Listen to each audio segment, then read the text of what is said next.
disais tantôt, tu étais un gars d'équipe, tu étais un gars de gang, tu étais un gars de plateau. Moi, regarde, grand livre ouvert, quand la pandémie est arrivée, comme tout le monde, j'ai été frappé par ça. Puis tu le sais, j'étais un gars qui j'étais impliqué dans le hockey, président de la Ligue Jet 3, je suis tout le temps partout, j'étais habitué de... Tu sais, moi, ma vie, j'étais chez nous 10 du temps, là. Tu sais, j'étais partout, ça a changé. Puis, honnêtement, comme au début, tout le monde, j'ai trouvé ça difficile. Puis là, à un moment donné de la vie, la routine reprend. Puis là, ben, tu te rends compte, OK, on fait plus ça, on ne peut pas aller là. Tu sais, tout était rendu compliqué. Puis j'ai frappé le mur, moi. Moi, j'ai frappé le mur un an après. Dans le fond, c'est arrivé en mars 2020. En février 2021, j'ai carrément frappé le mur. J'ai été 2-3 semaines, là, vraiment, à plus trop savoir. J'avais complètement perdu mes repères. Ma vie sociale était disparue. Et là, je ne sais pas pourquoi ça a pris un an, mais c'est arrivé comme ça. Je pourrais l'expliquer. Mais tu sais, de parler à tout ton monde juste au téléphone, hey, je n'étais plus capable. Des FaceTime, puis des soupers de gang en FaceTime, là, ça me rendait agressif. Au début, c'était bien cute, là, mais à un moment donné, j'étais comme... Là, ma blonde, on disait, « Ah, Yann, à soir, tu sais, avec nos amis, on... » Non. J'étais comme frustré de ne pas pouvoir le faire pour vrai. Puis là, j'ai comme frappé le mur. Puis c'est drôle parce que une fois que ça s'est arrivé, tu sais, je continue à travailler tout ça. Puis là, à un moment donné, c'est là que je disais, l'adaptation, l'acceptation est arrivée. Je dis, bon, regarde, Yann, ça a changé, c'est comme ça. Puis ça, on ne savait pas à ce moment-là, ça va durer combien de temps. Puis je te dirais que ça m'a pris un mois ou deux, puis je suis retombé sur mes pieds, puis j'en ai fait comme un peu mon deuil de ne plus être entouré de toute ma gang au quotidien à RDS. Puis là, aujourd'hui, ça va super bien, tellement que c'est bien correct comme ça. Ouais. Non, mais c'est ça, tu sais, je me suis adapté, mais c'était tough, là. Je peux pas dire que ça n'a pas été tough. Je serais un menteur de dire ça. Sylvain, il sait, là, j'étais un gars de gang tout le temps. Là, j'étais comme... Il me manque quelque chose, là. Il me manque de quoi dans ma vie, mais je suis sûrement pas le seul, là. Tout le monde en a vécu ça. Là. On a fêté sa fête en fin de semaine, on devait être presque 100, là.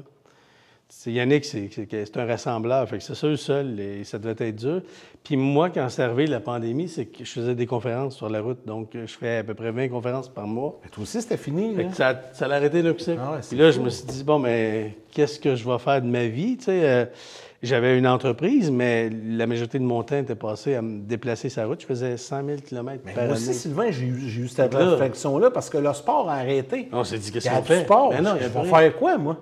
Ben, je pense qu'il y a un beau parallèle à faire parce que là, on parle de pandémie, contexte pandémique, les gens se retrouvaient plus isolés, mais de passage de tradition de médecine traditionnelle à numérique. Ben, c'est un lien, c'est la même chose. C'est un lien.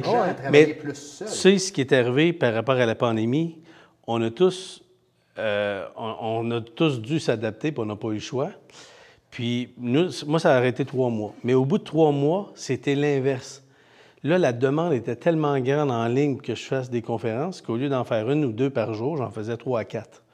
Et je me suis rendu compte que les gens qui étaient de l'autre côté n'allaient pas bien, là. Mais non, c'est ça. Et là, je voyais que la demande serait de plus en plus grande. Puis aujourd'hui, la demande, elle est beaucoup plus grande qu'avant la pandémie parce que là, il n'y a aucune entreprise qui ne va pas dire, OK, je fais attention à la santé mentale, à la santé de mes employés.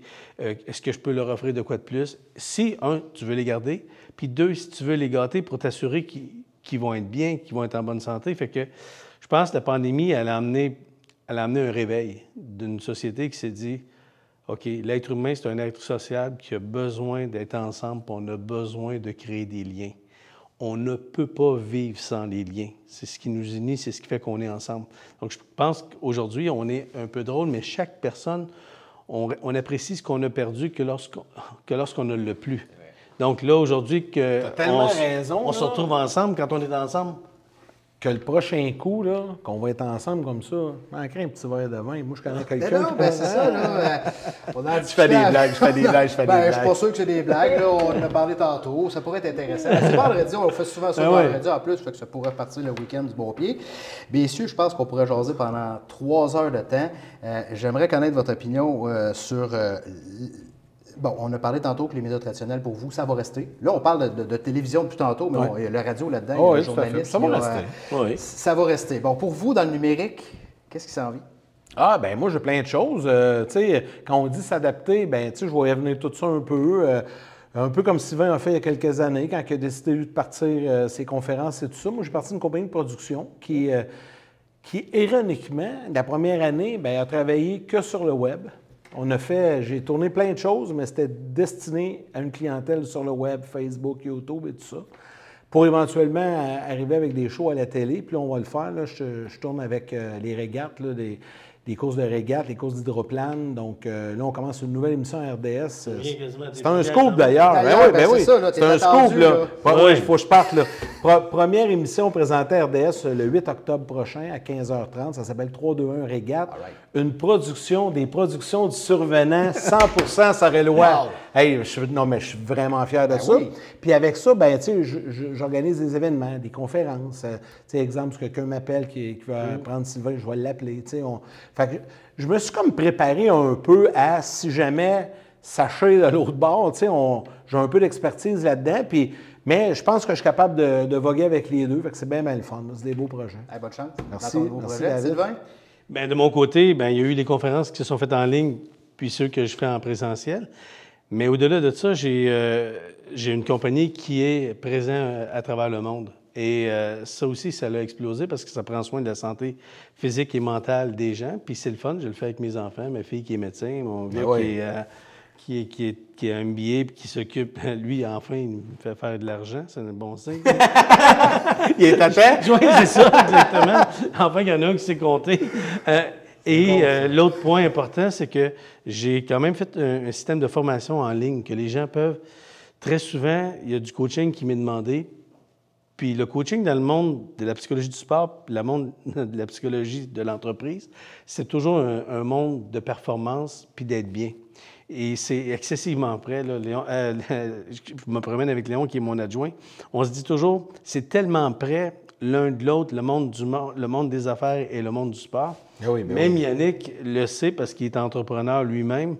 Bien, il y a beaucoup de ressemblances. Fait qu'on les allie ensemble. Puis maintenant, bien, vu que c'est le web, ce qui est intéressant, c'est interactif. Donc, les gens vont à leur mesure, ils vont être capables d'interagir, il y a la documentation écrite, de la documentation visuelle, audio.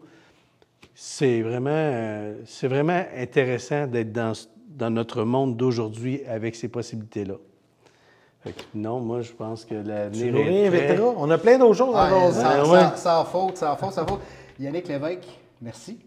Bonne chance pour ton nouveau projet Régate. Merci, David. C'est du 8 octobre? Oui, c'est une première diffusion, puis après ça va à l'été prochain. All right. Sylvain Guimond, docteur en psychologie du sport. C'est ça. Sylvain, toujours un plaisir de te recevoir avec nous. Ça fait plaisir. Quant à nous, on vous invite à visiter le melintv.com pour visionner nos capsules. On vous souhaite une belle fin de semaine. Merci.